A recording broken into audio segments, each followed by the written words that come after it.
Financial support for the production of Issues in Education is provided by the Florida State University License Plate. Your FSU license plate supports scholarships for students who enrich and contribute to our communities. Special programs, gift certificates, and rebates for first-time buyers online at FSU.edu/mytag. Coming up today on Issues in Education, a special hands-on opportunity to further a college education. How some students are getting a front seat to how our government works.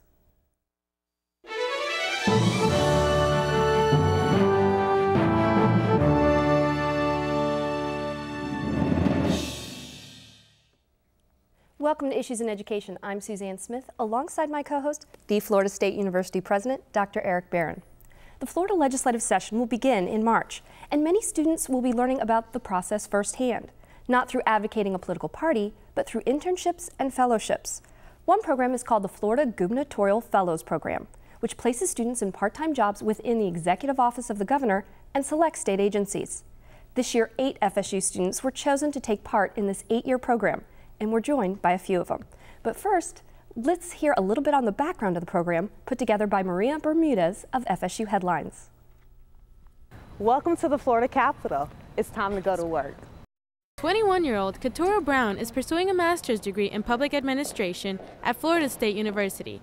She's already earned 2 bachelor's degrees at Florida State, one in African American Studies and the other in political science. It's no wonder she was selected for this year's fellowship. And the program was started by Governor Jeb Bush back in 2004 as a means to introduce the future leaders of Florida into state government at a high-level position. Brown is one of 8 Florida State University students selected for the fellowship. She's joined by 2 graduate-level classmates from Florida State's Public Administration program and 5 College of Law students. I felt very fortunate to be selected to be amongst such great other student leaders who are doing wonderful things around their campus and around their community. We just saw Keturah Brown in that video. She joins us here now, along with the other fellows in the program, Christopher Emmanuel, a second-year law student, and Adam Kramarow, a third-year law student. Thank you all for joining us. Thank you for having us. So your students, in fact, you're all working on advanced degrees. Tell us a little bit about what you're working on now as a student and what your undergraduate degrees were like. Well, I'm a second-year law student, so right now I'm focusing on Florida state law, the Florida Constitution, Florida government, and I'm placed over at the Department of Economic Opportunity. So it's been a great experience learning about it in the classroom and then kind of seeing it firsthand through the legislative session and the executive agencies. Adam? Yeah, I'm a third-year law student at the FSU College of Law. I also graduated from FSU back in 2009 with a double major in political science and international affairs. So coming to FSU Law, I knew that international law was something I was interested in. I've also done some business law classes. And so working at the Department of Financial Services has really served me well, getting to put my business law classes to good use. Keturah? I am a second-year master's student here at Florida State in Public Administration. I also received my undergraduate degree from Florida State University in African American Studies and Political Science. One of the fascinating things about this program are the different areas you get to work on. Do you get to choose, like, what departments are you working in, and did you get to choose the projects you're working on? Keturah, why don't you start with you? Sure. So I'm working at the Florida Fish and Wildlife Conservation Commission, and how our process works, we pretty much selected the agencies. We looked at their projects and we selected the ones that we would be interested in, and then the agencies also looked at us as well and selected the fellows that they wanted to interview. And so we got to interview with the agencies. The agencies also interviewed us. We interviewed them, that kind of back and forth type deal, and then we submitted our top 3 choices to our executive director of the fellowship program, and then we were placed in our fellowships that way. Now, what are each of you doing? You're doing special projects within those fellowships. So what are your projects within those fellowships? Adam. Well, I'm actually working on a few different projects. There's not just one project I'm going to be working on during the year. So I get the opportunity to see a wide range of what the Department of Financial Services does. I'm working pretty much directly for the General Counsel. Whatever she's working on the day is something that, okay, you know, I need you to research this, I need you to check this out, get in touch with people from this division and that division. And so I get a wide range of what the agency does, which is really terrific. Chris? Well, I'm placed in the Department of Economic Opportunity, which deals with quite a lot. It's a brand new agency. It's only been around for about a year. And there I've been focusing on recruiting businesses for Florida, specifically small businesses, working on tax incentives, tax credits, things like that. It's been a real cool experience to kind of see the front lines of economic development in Florida from there. So now, do you see this as directly connecting to your degrees? I mean, I can see on one level it just might advance opportunity for you by the experience, but do you actually see it connecting to your master's degree? Do you know this is going to be part of your specialization in law, for example? I'm definitely getting to use what I'm learning in class in my work. And so I'm able to apply the skills I'm learning in class and the background and theories I'm learning in class to my job, which is really terrific. Education and class and theory is really important, but getting to use those theories and apply them and get the on-the-job experience that helps in your career is what really counts, I think, and what employers are really looking for. Do you both feel the same way? I'm not placed in the general counsel's office, so I'm not getting to use my legal skills, I guess, as much as he is. But it's been very interesting to see the kind of political realm, see how Tallahassee operates, how the state of Florida operates. And while that's not directly applicable to a law degree, if you're interested in policy or politics, it's incredibly rewarding, incredibly applicable. So that's been the fun part for me, not necessarily the legal side, but everything else. Keturah, what about you? You're coming from the graduate school perspective as opposed to the law school perspective. I certainly do agree with Adam and Chris that it does help me. For example, in public administration, we do a lot of writing. And that writing has helped me in my agency because for me, I'm specifically working on rewriting the agency's thoughts and comments session on the Endangered Species Act. And so that has definitely been able to help. It's kind of sort of like taking what we've been learning in public administration and really getting to see it happen right in front of you at the agency. And so if you step back, what drove you to apply, and are you achieving what it is that you expected? Well, one thing we haven't talked about quite yet are the policy trips, which I think are the main reason that I applied to this program and have been incredibly grateful and been accepted in it. We do 3 or 4, depending on the year, policy trips. One is based on the military, so we learn about the state's relationship to the Florida Reserves and the national military.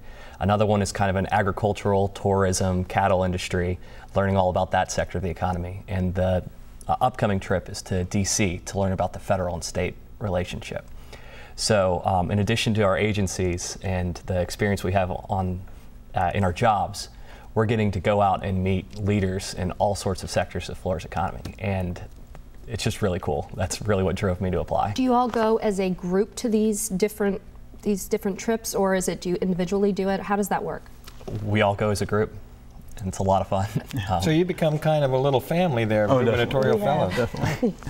Is it, there's 8 FSU students out of 13 that were chosen for this year.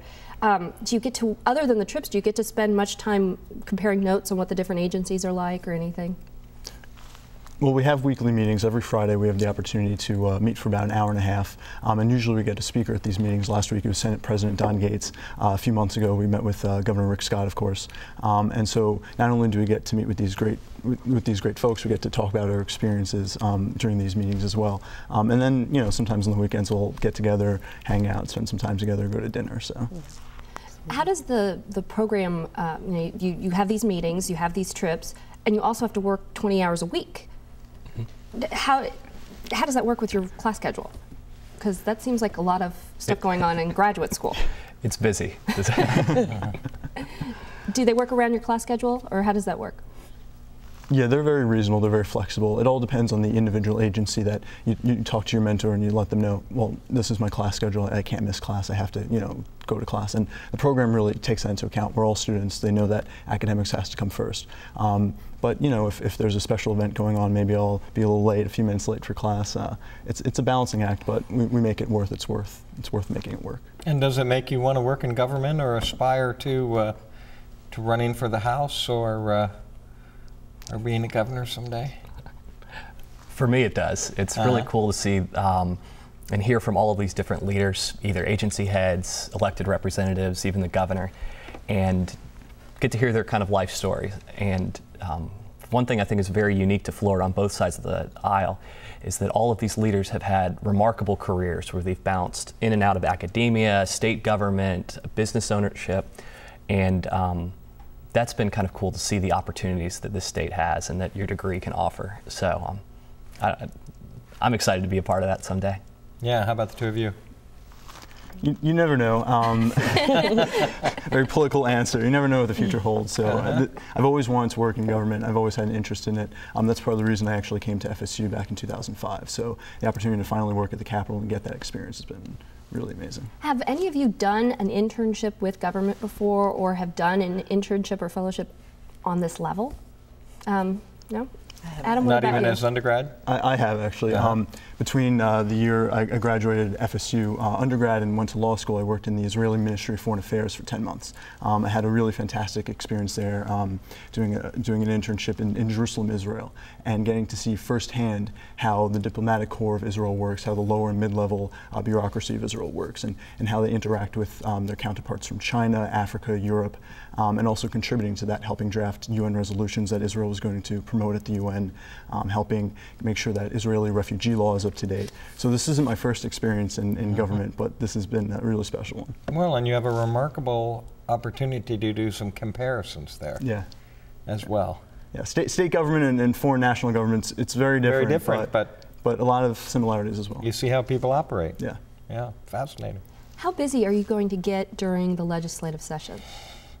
Do you know? Or you haven't gotten there yet, so you have no idea, or if that's going to even play a part. Keturah? Well, I'll definitely have the opportunity to go down with the legislative affairs side of the agency and sitting in on some committee meetings and things of that nature. So I don't know if I would necessarily become more busy, because it'll definitely be from my working hours between 8 to 5, but it'll definitely be something new for me to see and witness. What about the two of you? Are you thinking you're going to be getting busier? I know that I am. I'll be working in legislative affairs. I want to see what it takes to pass a bill beyond just the Schoolhouse Rock video. So I think it'll be fun. I'm looking forward to it. Yeah, I really don't know. It depends on what the General Counsel, what she needs and what we're working on. So. But do you think that you will pay attention differently? Your fellowships end when the shortly after the session ends.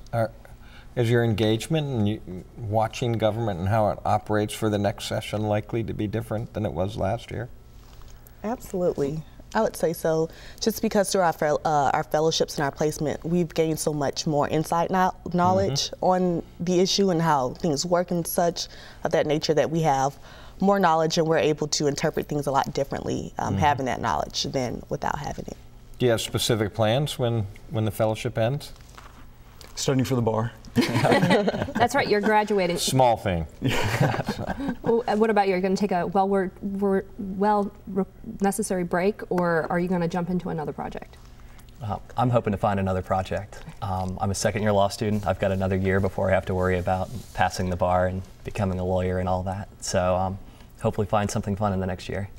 Keturah? For me, I'll be starting law school in the fall. So I've been applying, and so far I've heard back from one law school, and I've been accepted into George Washington Law. So great. So we got 3 lawyers to be lawyers. Has this changed your direction of where you want to go in the future, or what you want to do after school? Is this, you know what you wanted to do, and this is helping that, or is this changing where you're going to go in the future? Keturah? Sure, definitely. I would say that it is changing. Before working for Florida Fish and Wildlife, I knew absolutely nothing about the agency and what it really did. And by being able to experience so many different programs that they have in the agency, it definitely has maybe pushed me a little bit more towards environmental law, and which was an area of law that I had not previously considered. Adam? I'm actually going to be starting a job with the Gunster Law Firm in West Palm Beach next year. So while I'll be doing mostly business law there, this has shown me that maybe I should also take a closer look at government law and see about getting involved in that area. Chris? I think the most interesting thing for me has been meeting all these people and seeing that their career paths are so different. Rarely have we met somebody who planned it all out or has stuck at one job all the way through their life. So I think that was probably the biggest change for me, is saying, oh, well, try something for a few years and see what opportunities there are and keep your options open, see what happens. So just sort of following on that, what are some of the most eye-opening things that occurred to you that you just sort of stepped back and went, whoa? I think what comes to mind for me is the agricultural trip that we took into Central Florida. And just, you don't really think of Florida as an agricultural state. You think of tourism, but agriculture was our first major industry, and it continues to be one of the largest. And just seeing that side of Florida, meeting with business leaders there, seeing how that whole process was incredibly eye-opening, and just a part of the state that I never really understood or even knew about. For me, I think it's seeing how hard the people we work with actually work. A lot of people criticize government employees. They say, okay, they're 9 to 5 and really like 10 to 3, but that's not true at all. These people are really in their offices all hours of the day, working constantly, working from home, and it's really impressive to see how hard they work for the state. Mm-hmm. Keturah? I think for me, it would be with working with FWC. There's a commission that the agency is governed by, and just to see how that differs from what the agency actually does as far as, when they go to the commission versus when they have to go to the Senate to get things passed. And so that's been very eye-opening to have that kind of unique experience. We talked about how the fellowship works with you so you can get to classes and things like that. How about FSU? How has that been working with you, working on this fellowship, or how has it helped you in the application process and letting you know about opportunities like this? Adam, we'll make you start. Well, the program promotes itself, of course, on campus, and my professors were very helpful in writing letters of recommendation and encouraging me to apply for the program. So that's always been key. What do you think they were looking for in the application process? I think if you look at the group of fellows, we've got people from all across the state, born all across the hemisphere, really. Just dynamic people that have had a wide range of experiences, not necessarily someone coming right out of undergrad, but someone who's, can bring a lot to the table and hopefully will learn a lot through the program. I think that's the one thing we all have in common. Absolutely. We're just a very diverse group, and it really gives us the opportunity to learn from each other. And what would you tell other students? Go for it. You got to apply for this. This is fantastic. Now, have you, there are a lot of different kinds of internships and legislative programs and things like that out there. What should someone know before applying to these about how much time it's going to take, or I mean, it sounded like even the application process for you was kind of on the time-consuming part. So what should they do to sort of prepare themselves for being the best they can be in the interview process and as a fellow or an intern? Well, I think one important thing is there's a wide range of internship and fellowship opportunities in Tallahassee. So kind of have an idea of what you're applying for. This gubernatorial fellowship is all-encompassing. This takes over your year, and it's a lot of fun and incredibly rewarding, but you should know that before you try to sign up for it. There are other internship opportunities that are kind of short. You're dealing with maybe a senator or representative, helping them out with legislative session. So I guess just doing research and figuring out what you're applying for. Okay, I got one last really tough question. Are the FSU interns the best of the group? Of course. They are? Absolutely. Thank you for joining us. We've been talking with students who are part of the Florida Gubernatorial Fellows program. For more information on the program, go to floridafellows.com. Their application deadline for the next school year is March 8th. When we come back, Dr. Barron and I will talk one-on-one about more issues in education. A spirit roams these parts. A spirit of respect, competition. Some call our spirit myth. Others call it legend. We call it Florida State University.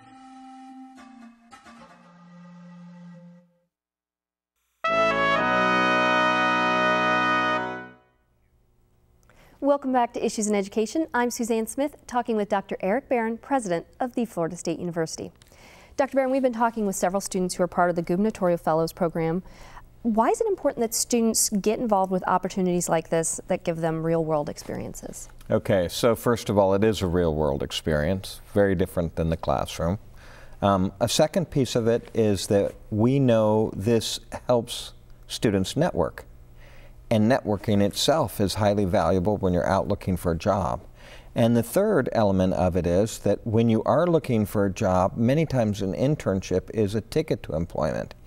Because, for example, if you're all of a sudden going to look for a career in government, here you now have people that are comparing different applications, and this one's a very good student, and this one's a very good student, but this one's worked for me.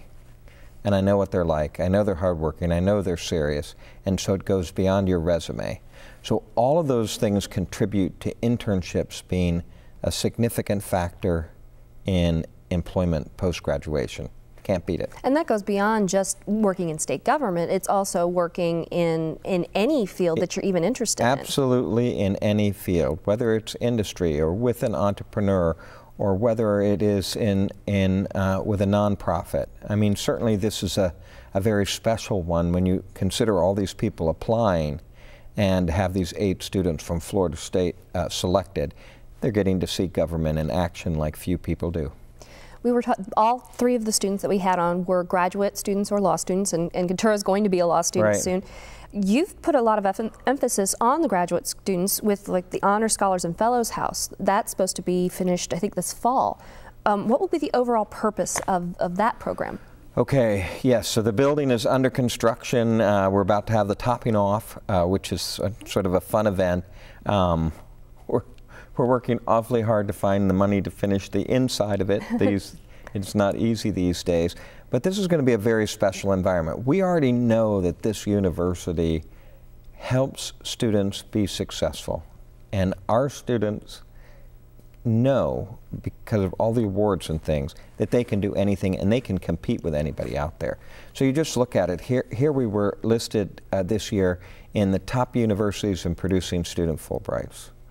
6 Rhodes finalists in 6 years, 3 Rhodes Scholars. The only Rhodes finalists in the state of Florida came from this institution.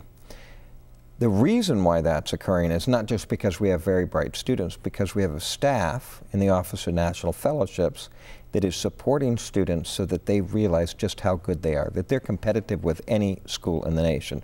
So that's one piece. Another piece is undergraduate research. We know one-on-one research or creative activity with a faculty member, so different from the classroom. You're taking a project from beginning to end, is a ticket to an advanced degree. Honors program is a wonderful opportunity for students to interact with faculty, smaller classrooms, but also as an attractor for Florida State. Now imagine all of those offices together in that building where honors students are taking their classes. So now I'm not just taking my class and having to go to University Center in order to find those people that are helping me excel and do these special things. I walk out of my classroom and the Office of National Fellowships is right in front of me. And so you promote that interaction. The other thing that it does by putting all these pieces together is now we have a community of scholars. All of these scholars have an extra opportunity to rub elbows. And the final piece of this is graduate fellows. Graduate students who have won national competitions are now going to be in a space that's adjacent to our top-notch undergrads. So this helps them look for advanced degrees. Wonderful opportunity for scholarship. Another interesting thing that's coming about is the National Science Foundation Director is coming to FSU in February. Why is he doing that? Okay, so you know, on the one hand you might think about all the tough budgets. On the other hand, you realize that we have Florida's only national laboratory in the Mag Lab. Fantastic facility, tremendous number of visitors, great opportunity, and our grant has been renewed for another 5 years, $160 million. And so this is a good time for the director of the National Science Foundation to visit and see just what a gem he has at Florida State. There's also some great news regarding faculty. You're interviewing for hires in the area of energy and materials. Tell us about that. Yeah. Okay, so we have a state and a university that's very keen to promote particular areas. And one of those are the so-called STEM fields, science, technology, engineering, mathematics. And within those fields, one of the critical problems that makes green energy more difficult, renewables more difficult, is energy storage and transmission. So we've set about to bring in 10 all-star faculty members in that area as a concentration. It matches up with our other areas in materials and in the Mag Lab and other areas of the university. They'll be in different departments, but we have attracted just an outstanding set of applicants from the very best places in the nation. Just goes to show you that if you go after something and you can find the resources to innovate, you can do great things. It's going to be quite exciting. Is it hard to find these types of quality hires when budgets are so tight? Okay, this is my impression. When the economy's down, it's a great time to hire. Imagine all of these exceptional PhD students, and they might be coming from MIT or Berkeley or all, great programs in materials or chemistry or whatever, and they're all looking for jobs, and all the public institutions around the country are struggling to find money. We worked awfully hard to find that money, but it's the perfect opportunity for Florida to excel is to invest right now. Right now, we've got about a minute left. What are your priorities for the legislative session that's beginning in March? Well, we tried last year to move our universities forward without resources that were coming from the state, so we looked at tuition, modest tuition increases. And that's not something that was supported by our governor. I understand why. And so this year we're saying, okay, we will freeze tuition if you give us the state appropriated resources to excel. So this is, we want to excel. First we tried tuition, didn't work. Now we're going to try state resources. So this is number one priority. Number two priority is to look back at preeminence, to move our universities into the top 10 and the top 25. And the third element is that our budgets for construction are zero, and we have some significant maintenance problems. Thank you, Dr. Barron. That's our time for now. Please join us again on Friday, March 1st at 7:30 p.m. for our next edition of Issues in Education. As always, we hope you'll join us as we discuss the latest developments in higher education happening around the state and across the country. If you have questions that you would like us to address on this program, you can email us at issues@wfsu.org. Again, that's issues@wfsu.org. If you would like to see past episodes from Issues in Education, head to the President's website at president.fsu.edu. I'm Suzanne Smith with the Florida State University President, Dr. Eric Barron, for Issues in Education. We'll see you next time.